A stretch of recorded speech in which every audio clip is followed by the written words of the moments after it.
we climbed up out of the Columbia River Gorge. A short but fairly steep climb. But when you got up on top, it's a lava plain, and you have views of Mount Rainier and Mount Hood, Mount Jefferson, these large stratovolcanoes that are just spectacular to see, even from a distance. We're at least 50 miles away at this point. But we headed south on our way to Nevada, and of course couldn't pass up Giggler's Health Foods sharing a building with cemetery memorials. Seems legit to me.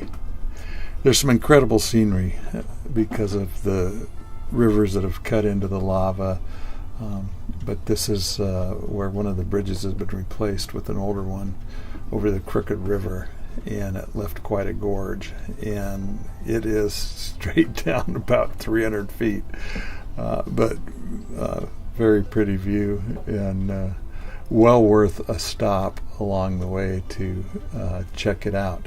The original bridge was built in the early 1900s and lasted a long time. It was still in use, but the amount of traffic was more than it was designed for. So they replaced it with this new bridge. But you can walk out on the old one and look down from the middle of it, and just beautiful.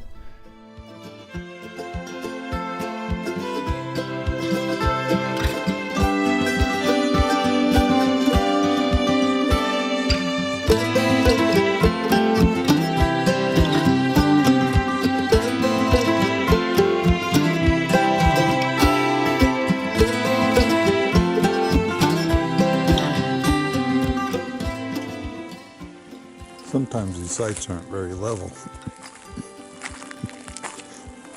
and your front wheels end up all the way off the ground, which makes that first step out of the motorhome pretty drastic. But it's hard to complain about a site like this. So we picked up US 50 in Fallon, Nevada, and took it across the state, and it is known as the loneliest road in America, and it's aptly named that. It's really wide open, but it goes through the Basin and Range area of Nevada, and basically what that means is that you're either going up over or coming down over a mountain into a basin, and then maybe 50 miles further along, or even 100, suddenly there's another mountain range. You're climbing up, going through a pass, coming down the other side into another basin. And some of the basins actually, water flows into them, but there's no way out, so it evaporates out of them. But fascinating countryside. A lot more wildlife than I thought would have been there in the sagebrush.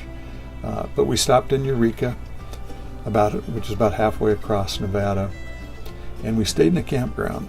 And a week or so before we came here, I had read a story in the Wichita newspaper about ultra vans, and that they have a rally in Hutchinson, Kansas, because that's where they're made. And these vans are constructed using Corvair engines and drivetrains and aircraft type construction with an aluminum body for the rest of it.